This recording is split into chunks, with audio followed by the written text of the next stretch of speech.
kaya ngono kaya kemaki dadak ngetutke tabuhan barang. Sing kemaki. Aku ki lho jek enom, Mas. Aku ngerti nih. Jenengan ki lho wis tuwa. Sing pekok sing elingo lho, Mas. Sing pekok sing ngendang lho. Gak iso suwuk sing ngendang. Oh, kono jek Joko kok ya ora iso suwuk piye to? Model piye wae iso ngono. Aku ngerti nih. Nah ya. Mengkis to. Mengkis. Mulakno. Umur swidak kurang siji kok. Mulakno, aja kakean polah. Tuwek barang kaya. Aku jane njaluk suwuk nih. Jane Jaya rasa suwuk ngono kaya. Beda, Mas. Password-e beda. Piye? Password-e? Heeh. Nek arep mandek ngono to. Coba nek kowe. Kowe nek arep mandek piye arep ngendekne lagu opo piye kowe? Wis, Mas. Ngono. Ampun apa kowe? Nggih. Pripun, Mas, pripun? Iki awake dhewe nyengkuyung Mas Riyono ki digawe ngunduh mantu. Alhamdulillah. Awake dhewe sak kanca saged nimbali hajatipun Mas Riyono kalian Ibu sinten? Ibu Tukini. Terus ki mbiyen manggone ning kene saiki hijrah ning Ciledug kono lho. Lah nggih. Niki kagem Mbak Manten, Mas Manten. Mas Eki. Mas Eki karo Mbak Emilia Syuhada. Kowe nek iki AMD padha bedole AMD iki ahli madya. Lah, heeh. Aku S1. Alah, setengah jenengan. Sarjana aku ki. Semoga menjadi keluarga sakinah mawaddah warahmah, cepat dapat momongan ingkang soleh lan solehah. Amin. Cepat dapat apa? Momongan. Momongan. Nggih. Ya muga-muga engko ndang. Aku kan jelimet to, Mas, bareng petok jenengan pisan ae yo. Aku ngerti. Aku prei lho pirang-pirang minggu lho. Apa wis anu ta?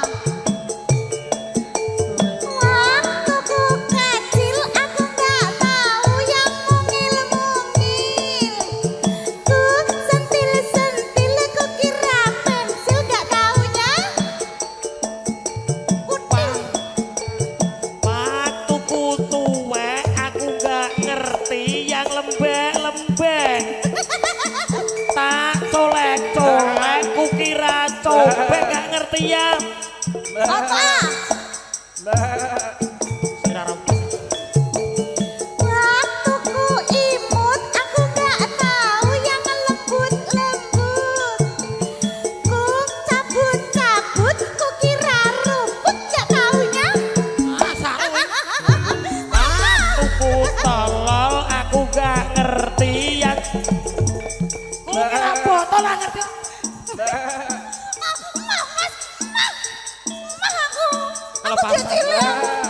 Iki lagune apa iki? Loro Asmara. Loro Asmara.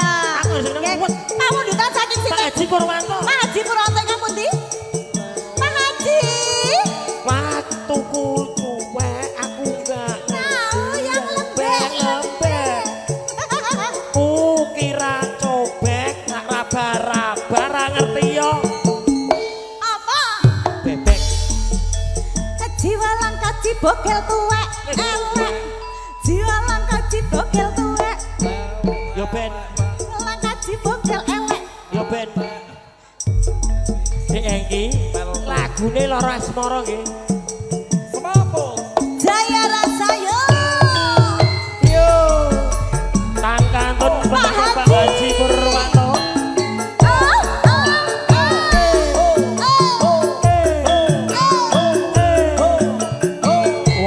Kiri bergoyang.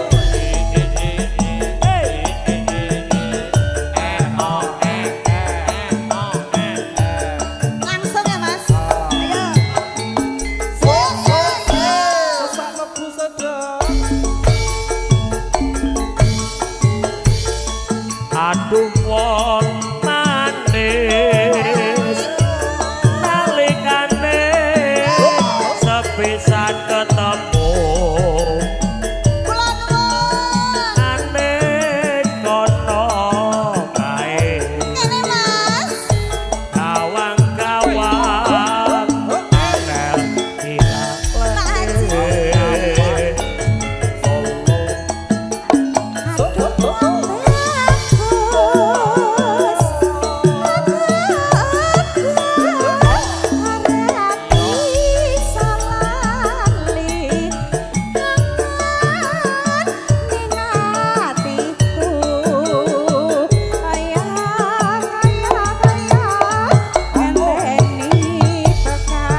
rombongan bos-bos mie ayam Mas. Wis ngerti borong Pak Haji Purwanto sing ndi. Lah kok bayaran tekan kono? Yo aku salaman sik ngono lho. Salah karo Pak Haji sik. Pun. Pak Haji. Mboten sanambahi pun santai mawon. Jenengan yo kepedean lho. Ngene masalah duit nomor 16 Pak Haji. Piye Mas? Sidake apa ora? Sidara? Sida Pak Haji nembang piyambak ya Pak Haji? Aku ngenteni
gilirane sapa iki?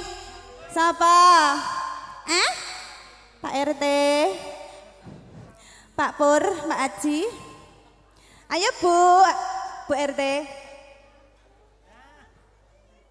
Aku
Sing bayar Pak Gion, sing Pak Giono. Lah nggih, santai mawon ning kene lho Mas. Pak Cipur.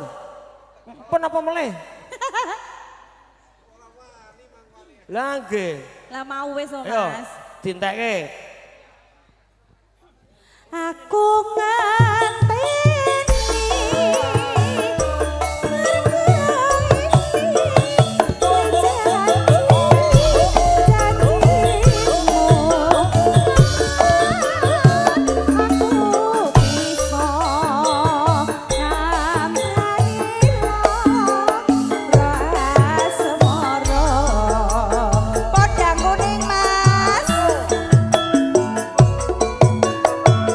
Oh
Asmara kalian Podang Kuning sampun matur sembah nuwun Pak Giono. Jaya rasa campur sari.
jonggrang kowe pancen ayu tenan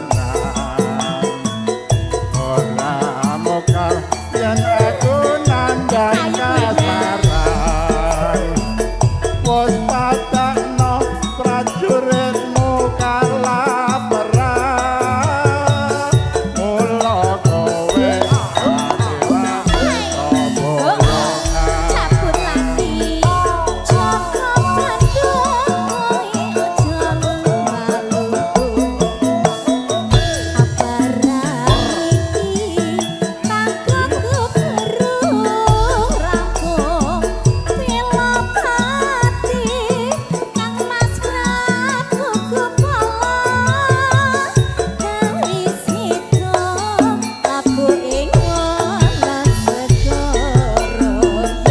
obat kowe wanita sing hebat ora ngerti yen Bandung lanang jagat putra ratu Panggeng Prabu Damarmaya aku duwe aji sakti Pandawasa ora jonggrang manusa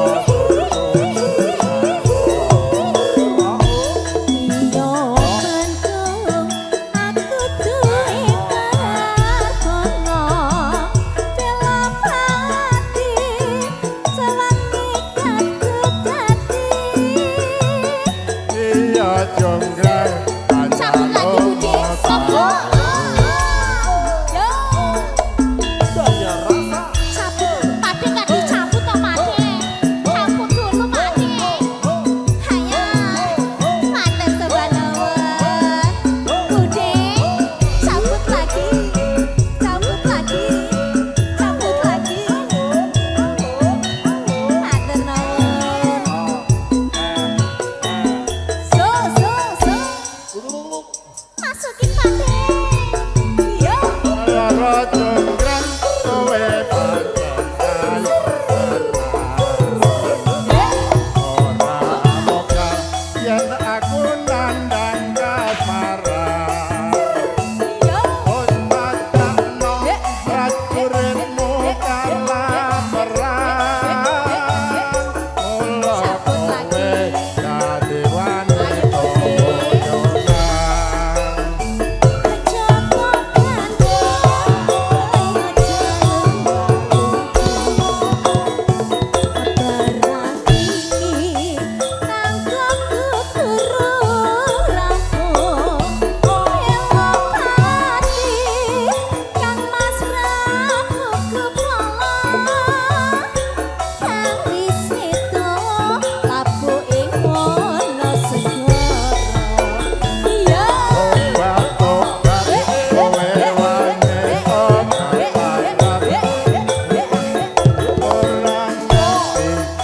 Bandung lanang jagat putra ratu Panggeng Prabu Damarmaya